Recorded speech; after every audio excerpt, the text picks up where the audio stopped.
So I wanted to give you guys a look at this brand new Yeezy Boost 350 V2 in the cloud whitish sort of colorway. It's kind of a light bluish grayish colorway. All in all, it just looks really similar, obviously, what we've seen in the past, but it is what it is. Let's go ahead and show you guys these and talk about them.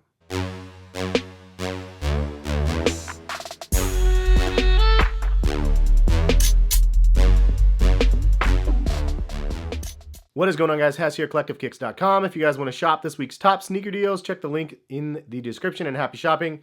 This shoe right here, though, let's go ahead and get into it. Yeezy Boost 350 V2, and this is the cloud white colorway, size 9.5. Could always go up a half a size personally. It just depends on you. Like, I could go with the 9.5, which is my true to size, or I can go with the size 10 usually. 9.5, if I do that, a lot of times I take out the insoles just because I personally like having the insoles out when I'm rocking these shoes. These do have boost on the midsole, which is something that I still love, and so you don't really need the insoles in these. But this is a cloud white colorway, and it's a very interesting one. It's kind of similar to everything we've already seen. Pattern-wise, it has that static pattern with this little stripe down here that's kind of see-through. Then you have the prime knit upper. It's a little bit different than we've seen also, because this one right here actually has a difference down the middle of the tongue. So it has pattern on one side of the tongue. On the other side of the tongue right here, this little strip is all singular. It's all one color. So interesting that they did that. Then you have more pattern down around. And then this one strip right here goes up to here. It wraps around to the back, and even that same pattern actually goes all the way around here. Not really sure why they did that. They did the same thing on the Citrin colorway here, as you could see. So if you look at the tongue, it has gray and pinkish material, and then it's gray and yellow material. And I already did a review of these ones again, but you can see it kind of wraps all the way back around. When it goes back around, it's just yellow to here. Then this is gray and singular color.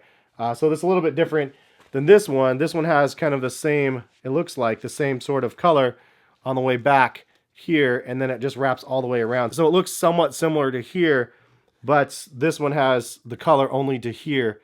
This one, it's hard to tell.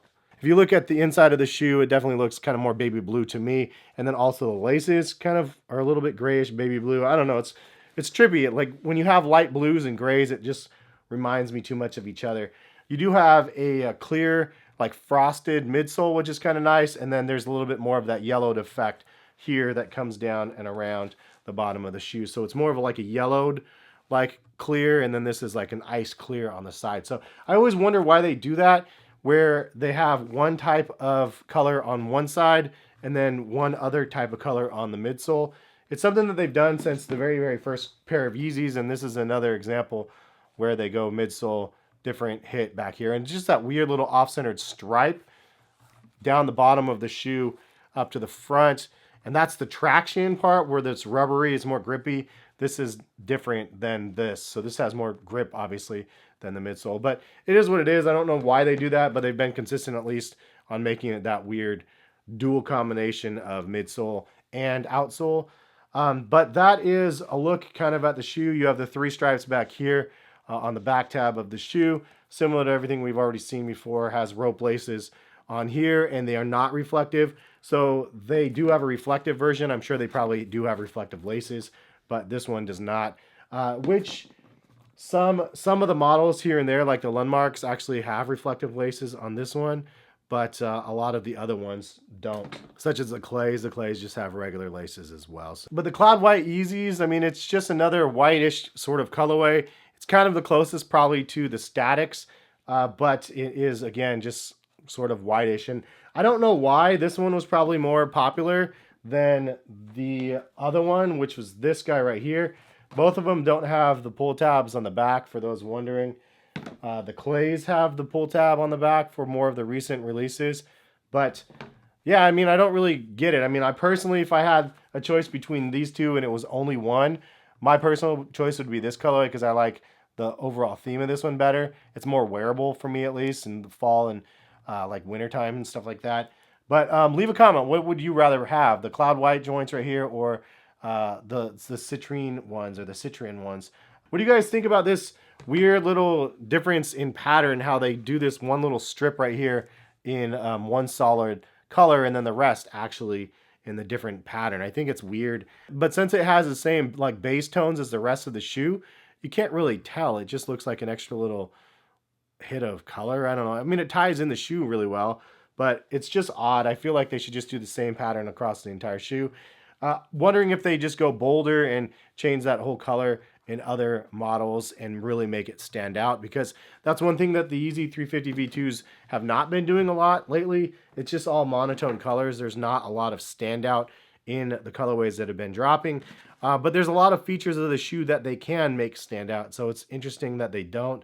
That being said, it's still a shoe that's kind of polarizing. It's different than a lot of the other shoes on the market. It's definitely 100% lifestyle sneaker, which I personally appreciate because obviously this is a lifestyle sneaker channel. But what do you guys think, man? Is it something you guys are interested in or not? Is it something you think where, as we've discussed many, many times, that Yeezy Boost 350s are dead and, you know, they just oversaturating the market? I've already talked about it, but I think that the saturation in the market is actually a smart thing. I mean, if you look at what Jordan Brand does with the Air Jordan 1 model, just as an example, they've completely mass saturated that market, but people still geek out every time there's a new sort of colorway. And even if it's a retro of an old colorway, like they still geek out and really love what they are being brought, even if it's trash. Let's be honest, dudes. There's some Air Jordan 1 colorways that have been absolute trash, but because it's somewhat limited, people still flock to them. And I feel like it's the same thing with the Yeezy Boost 350s. They can make some home runs and they can make some potential duds. If they don't have a strong resale, so be it, but they've still had a high sell-through. For the brand, that's a great thing because they're making a lot of profit, same as Kanye. And then if they have a colorway that really didn't do well, so be it. You know, everybody knows that's that colorway that didn't do very well. That doesn't mean the next one, people aren't going to be jumping on that hype train. And prime example is going to be the new glow-in-the-dark 350. I mean, I definitely want that shoe with the glow-in-the-dark with the black thread. It looks like it just looks amazing, dude. It looks like something that I really, really want. So, and the execution on that, if it's true, the one that we've seen leaked images of, then that's the one that I want. I mean, I really hope that's what we end up getting. So at the end of the day, like, I feel like they can have some burner pairs where they release and people are like, oh yeah, these ones are not the ones that are super hot. There's the other ones that are more, you know, desirable. And then there's another colorway that can come out where they're going to be like, people are going to go crazy for. And I feel like because they do these burner ones, it gives people a chance to try the model. It's a comfortable model. It's a stylish model still, in my opinion. And it gives new people a chance to rock them. Then when they come out with the super crazy colorways and the super limited colorways, people will just geek out of them still. So I feel like Adidas is doing a good job, at least, of mixing it up with reflective versus the regular versions. And then on top of that, bringing us some occasional really good colorways. I really still, as I mentioned a million times, wish they would expand their color wheel because it's been ridiculous. But if we see more of that expansion, they can release 20 colorways of the 350 V2s. And I'd be interested in half of them if they had good colorways. But that's my 2 cents. Leave some comments on your guys' thoughts. Hopefully you guys enjoyed the quick little video here. But anyway, what do you think about the Cloud Whites? Leave a comment, let me know as well. And did you guys cop a pair or not? Curious if you guys ended up scoring a pair or not. But if you guys are new to the channel, hit the subscribe button, notification button to be notified of when the videos go live. Have a great rest of the day and more videos very soon. Peace, guys.